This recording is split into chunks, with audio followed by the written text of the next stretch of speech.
Hello friends, आज हम seed ball के बारे में डिस्कस करेंगे कि सीड बॉल मैं कैसे घर पे बनाती हूँ। सबसे पहले मैं डिस्कस करूँगी मैं सीड कैसे तैयार करती हूँ। मैं सीड तैयार करने के लिए वेस्ट डिकम्पोज का यूज़ करती हूँ। ये वेस्ट डिकम्पोज के बारे में आप सभी जानते होंगे, ये गोबर से तैयार किया जाता है। ये वेस्ट डिकम्पोज में मैं ओवरनाइट सीड्स को फूलने के लिए डाल देती हूँ ताकि सीड का जो जर्मिनेशन कैपेसिटी होता है वो लगभग 90% हो जाता है।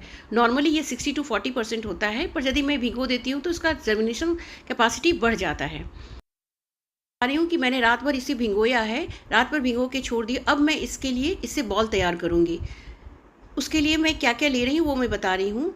ये गोबर है, सड़ा हुआ गोबर है ये, और ये है लकड़ी का बुरादा।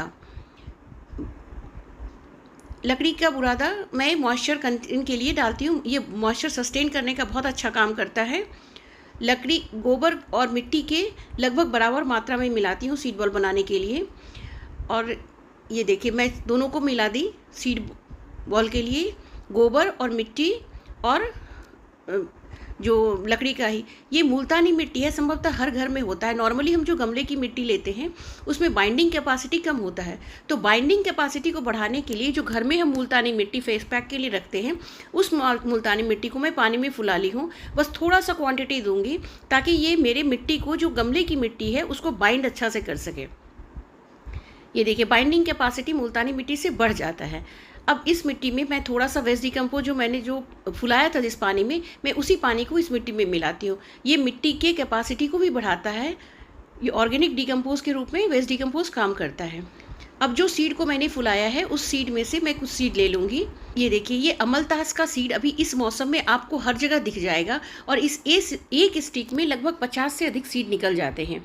तो आप इमेजिन कीजिए कि आप एक स्टिक से भी यदि बॉल्स तैयार करते हैं तो मिनिमम 50 तो नहीं, कम से कम 40 पौधे आप तैयार कर लेंगे। इस सीड अब मैं बताऊंगी मैं मिट्टी के गोले, सिंपल जैसे आप आटा मिसते हैं वैसे इसको मिला लेना है। मिला करके एक बॉल में मैं 2 सीड का इस्तेमाल, यदि अमलतास के हैं तो छोटे भी रहते हैं, मैं 2 सीड डालती हूँ। और ताकि यदि एक सीड जर्मिनेट किसी कारण से नहीं होता है तो दूसरा सीड जर्मिनेट हो जाएगा, तो जो बॉल बनाने में आपका मेहनत किया है वो मेहनत आपका सफल हो जाएगा। मैंने यहाँ पे इमली के बीज लिए हैं, क्योंकि घर घर में इमली की चटनी बनाते हैं, तो उसका सीड में जमा करके रख लेती हूँ ताकि मैं उसका सीड बॉल बना सकूँ। इस तरह से सीड बॉल बना करके मैंने रख लिया है। ये देखिए मैं ये बॉल में यदि अमलतास का छोटा बीज है तो मैं इसका 2 या 3 बीज डालती हूँ ताकि मेरा बॉल वेस्ट नहीं जाए। उसमें यदि एक सीड जर्मिनेट नहीं होता है तो दूसरा सीड जर्मिनेट हो जाएगा। इस तरह से मैंने सारे बॉल्स को पहले से कुछ तैयार करके रखे थे। अब ये दिखाऊंगी कि इस सीड बॉल में हम क्या ऐसा लगाएं कि इसको चींटी नहीं खाए, या कोई भी रेंगने वाले जीव जंतु नहीं खाए, या गिलहरियाँ नहीं खा जाए। तो ये कार्बन या चारकोल हम सब जानते हैं। ये चारकोल मैंने जो यूज़ किया है वो फेस पैक के लिए जो रखते हैं, या यदि आपके घर में ये चारकोल नहीं है तो लकड़ी का जो कोयला आता है आप उसको डस्ट बना लें और उसमें भी आप लपेट देंगे तो उसमें चींटी नहीं लगेंगे, और उसमें दीमक भी नहीं लगेंगे, और गिलहरियाँ भी नहीं खाएंगी। इस तरह से बॉल को लपेट करके सारे बॉल को मैं अब इसे ड्राई होने दे दूँगी। आप इस तरह से बॉल को यदि काले चारकोल में लपेट देती हैं तो चारकोल के कारण चींटियाँ नहीं लगेंगी, कोई भी जो ऐसे गिलहरी है या छोटे छोटे पक्षी है इसमें नहीं, इसको खाएंगे नहीं, तो आपके सीड बचे रह जाएंगे। इस तरह से मैंने सारे बॉल्स को कवर कर लिया है चारकोल पाउडर से। ये अमलतास की स्टिक है, इस सीज़न में बहुत अवेलेबल है। यदि आप जमा कर ले तो बहुत सारा सीड बॉल आप बनाने में सक्षम हो पाएंगे। में आप अमलतास के इस स्टिक को जमा कर लें, और इस एक स्टिक में जैसा मैंने पहले बताया कि 50 से अधिक सीड बन जाते हैं, उस सीड को आप बॉल बना के दें। अमलतास नेचुरली ग्रो करने के लिए बहुत अच्छा पौधा है और इन्वायरमेंटल फ्रेंडली भी है, और इसका फूल बहुत ही खूबसूरत लगता है। इस तरह मैंने सारे बॉल्स को तैयार कर लिए दोस्तों। अब मैं इसे धूप में सूखने के लिए डाल दूँगी।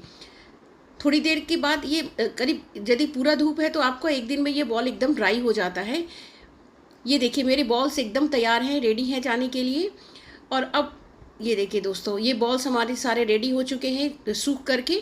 अब मैं इसे एकदम रेडी है। मैं इसे पॉलीथीन में पैक करूँगी और मैं जहाँ पे जाती हूँ इसे अपने साथ पॉलीथीन में रख लेती हूँ। मैंने एक तरीका निजात किया है कि इस बॉल को मैं मिट्टी में कैसे डालूँ। ये पाइप का कटिंग हर घर में होता है, जो पर्दा टांगने वाला पाइप होता है। इसके पीछे मैं उसको आगे से मैंने थोड़ा कट कर दिया है ताकि मैं मिट्टी में वो आराम से चल जाए, और उसी में मैं बॉल डालती हूँ और पीछे से पुश कर देती हूँ। वो बॉल डायरेक्ट मिट्टी में चला जाता है ताकि ऊपर में ना रहे और फैलने इधर उधर भागने के भी मैंने बॉल भाग नहीं पाता है इधर उधर। ये एक निजात तरीका मैंने खोज निकाला है कि इसको किस तरह से मिट्टी में डालें बहुत आसानी से। ये मैं पॉलीथीन में जहाँ भी जाती हूँ पॉलीथीन 10 का मैं रखी हुई हूँ। तो यदि फ्री में आपको ये बॉल चाहिए तो काइंडली व्हाट्सएप करें इस नंबर पे, मैं आपको भेज दूँगी। धरती की रक्षा हम सब का कर्तव्य है।